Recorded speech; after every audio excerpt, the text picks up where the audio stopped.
Hey guys welcome my YouTube channel. देखो previous video में हम लोगों ने एक्सरसाइज 9.1 के 7 क्वेश्चनों को कंप्लीट कर लिया था। अब क्वेश्चन नंबर 8 को देखो, इसके अंदर हमें क्या बोला है।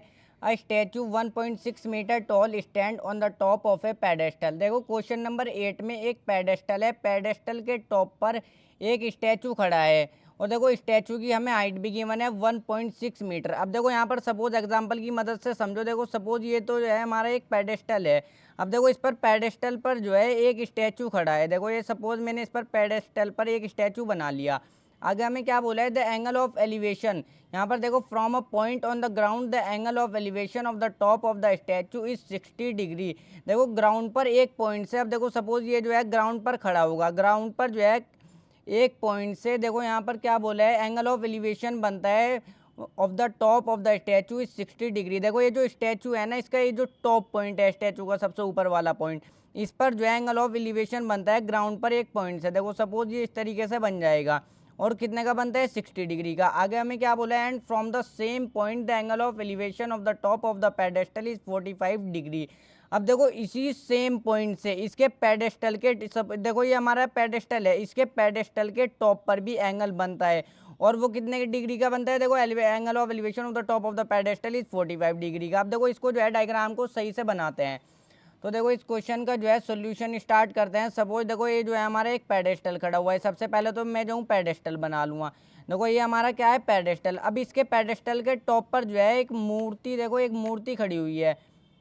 देखो ये जो है स्टैचू, हम जो है मूर्ति को ही बोलते हैं। ये जो है एक मूर्ति बना लेता हूँ। ये देखो ये यहाँ तक तो है हमारा पेडेस्टल, इस पॉइंट तक, और इस पर जो है इसके बाद जो है ये मूर्ति खड़ी हुई है। अब देखो क्या बोला है, from a point on the ground the angle of elevation of the top of the statue is 60 degree. देखो यहाँ पर ध्यान से इस लाइन को पढ़ो। यहाँ पर जो है देखो ग्राउंड पर कि ये हमारा ग्राउंड है, ग्राउंड पर जो है सपोज इस पॉइंट से, देखो सपोज इस पॉइंट से जो है एंगल ऑफ एलिवेशन बनता है। कहाँ पर बनता है, देखो top of the statue. Statue का टॉप पॉइंट ये वाला होगा। ग्राउंड से ये जो है इस तरीके से मैं इस पर स्टैचू के टॉप पर एंगल बना लूँगा और कितने डिग्री का बनता है, 60 डिग्री का।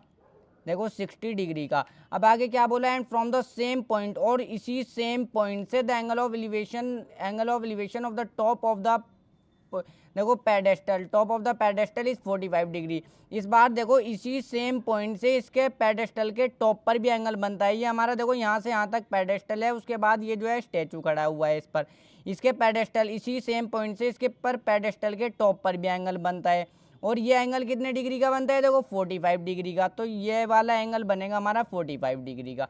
अब देखो नेमिंग इसको रख लो ABCD। और यहाँ पर देखो ये जो स्टैचू है इसकी हाइट हमें गिवन है 1.6 मीटर। इसकी हाइट हमें गिवन है कितनी है, 1.6 मीटर। अब देखो मुझे क्या फाइंड आउट करना है, find the height of the pedestal. ये जो पेडेस्टल है ना, इसकी हाइट को फाइंड आउट करना है, यानी कि BC को मुझे फाइंड आउट करना है। तो देखो इस क्वेश्चन में सबसे पहले मैं ट्राइंगल ले लूँगा ABC में, AB को फाइंड आउट करूँगा। तो आप लिखो यहाँ पर in triangle ABC, in triangle ABC। देखो एक साइड तो ले लूँगा BC। अब ये जो है देखो 90 डिग्री का एंगल फॉर्म करेगा, एकदम स्ट्रेट होगा हमारा पेडेस्टल और ये उसके ऊपर ये मूर्ति खड़ी हुई है। फिर ABC एक साइड तो ले लूँगा मैं, क्या नाम के, परपेंडिकुलर यानी कि BC, और एक साइड ले लूँगा मैं AB, BC अपॉन में AB, यानी कि हमारा हो गया परपेंडिकुलर अपॉन बेस। ये किसके इक्वल होता है, tan थीटा के। अब यहाँ पर देखो ट्राइंगल लिया है ABC ट्राइंगल में हमारा एंगल 45 डिग्री का बनता है, तो थीटा की जगह पर हम 45 डिग्री रखेंगे। अब tan 45 की वैल्यू होती है हमारी 1। अब BC की वैल्यू भी नहीं है। देखो यहाँ पर एक चीज़ को ध्यान से समझो, BC की वैल्यू भी नहीं है और AB की वैल्यू भी नहीं है, तो एज इट इज़ इसको रख देंगे, अपॉन में रख लो समझाने के लिए। देखो क्रॉस मल्टीप्लाई कर दो, 1 की मल्टीप्लाई करो AB में तो AB हो जाएगा हमारा, और 1 की मल्टीप्लाई करो BC में तो हमारा BC हो जाएगा। तो हमारा जो है देखो AB, ये जो AB है हमारा इसके BC के इक्वल आ गया। इसको जो है इक्वेशन फर्स्ट दे दो। अब मैं ट्राइंगल ले लूँगा पूरा वाला ABD। देखो जिस तरीके से बिल्कुल क्वेश्चन नंबर 7 में करा हमने, इन ट्राइंगल ABD। मैंने कौन सा ट्राइंगल ले लिया, ABD। यहाँ पर भी मैं BD अपॉन में AB रख लूँगा, BD अपॉन में कौन कौन सी साइड रख लूँगा, BD अपॉन में AB। अब देखो एक साइड ये BD तो परपेंडिकुलर है और ये AB हमारी बेस है, तो परपेंडिकुलर अपॉन बेस, यहाँ पर भी tan थीटा। अब थीटा की जगह पर देखो कौन सा वाला ट्रायंगल लिया है, पूरा लिया है ABD। इस बार देखो यहाँ पर ये स्टेचू खड़ा है, स्टेचू के टॉप पर बनता है एंगल, यहाँ पर ग्राउंड से इस पर स्टेचू के टॉप पर 60 डिग्री का एंगल बनता है। तो देखो इस बार कौन सा वाला ले लूँगा मैं, 60 डिग्री का। 60 डिग्री का यहाँ पर जो है मैं सॉरी ये तो हमारा 45 डिग्री का बनता है और ये जो है हमारा 60 डिग्री का बनता है। देखो ट्राइंगल लिया है मैंने ए बी डी, तो ए बी डी में एंगल कितने का बनता है 60 डिग्री का, तो थीटा की जगह पर हम 60 डिग्री रख लेंगे। अब tan 60 की वैल्यू हमारी क्या होती है √3। अब देखो इस बी डी को इस यहाँ पर ध्यान से समझो, ये हमारा बी डी है, इस बी डी को मैं बी सी प्लस में सी डी लिख सकता हूँ। देखो ये जो हमारा बी डी है इसको मैं बी सी, अगर मैं बी सी प्लस में सी डी ऐड करूँगा तो हमारा बी डी ही आ जाएगा। तो मैं इसको क्या लिख सकता हूँ, बी डी को बी सी प्लस में सी डी, इसको लिख लो। अपॉन में ए भी हम जो है एज इट इज लिख लेंगे नीचे।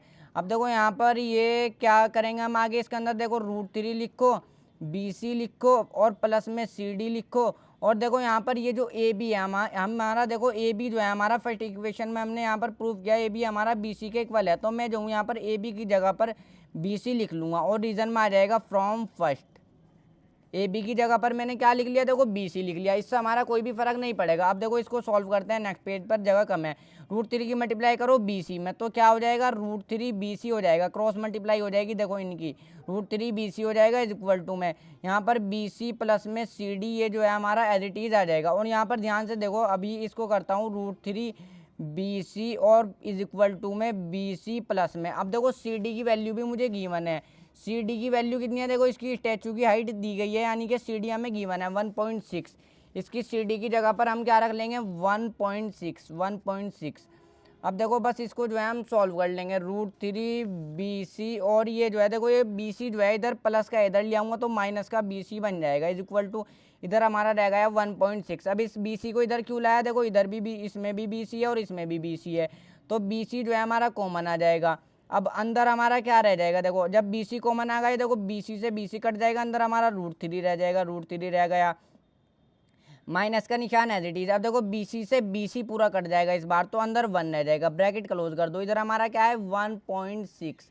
तो देखो बस इसको जो है सॉल्व कर लो, B C is equal to 1.6, ये जो √3 माइनस में 1 है इसके बी सी के साथ मल्टीप्लाई में यहाँ पर नीचे डिवाइड में आ जाएगा √3 माइनस 1। अब देखो कभी भी डिनोमिनेटर में रूट में वैल्यू हम नहीं छोड़ते, हम जो है उसको रेशनलाइजिंग करते हैं, तो यहाँ पर रेशनलाइजिंग कर लेंगे 1.6 √3 माइनस 1, यानी कि इस ऊपर नीचे जो है ना इसी वैल्यू से हम मल्टीप्लाई कर देंगे, साइन चेंज करके, यहाँ पर माइनस है ना तो यहाँ पर प्लस हो जाएगा। ये हमारा रेशनलाइजिंग का कॉन्सेप्ट, ये आपसे आता होगा √3 प्लस में 1। तो देखो अब ऊपर नीचे इसी डिजिट से मल्टीप्लाई कर देते हैं साइन चेंज करके, यहाँ पे माइनस है तो यहाँ पर ऊपर नीचे हम प्लस रखेंगे। 1.6 की मल्टीप्लाई करूँगा, देखो अब √3 माइनस 1 में फिलहाल नहीं करता हूँ, 1.6 ब्रैकेट में √3 प्लस में 1 एज इट इज रख लो। देखो यानी कि ब्रैकेट में यानी कि मल्टीप्लाई में ही है। अब देखो ये किस फॉर्म में है, ये हमारा किस फॉर्म में है, ये देखो इस फॉर्म में है हमारा a माइनस बी और मल्टीप्लाई में देखो a प्लस बी, ये हमारे इस फॉर्म में है। यहाँ पर इस फॉर्मूले को साइड में लिख लेना, तो इसको मैं जो हूँ इस फॉर्म में लिख सकता हूँ a square minus B square की फॉर्म में।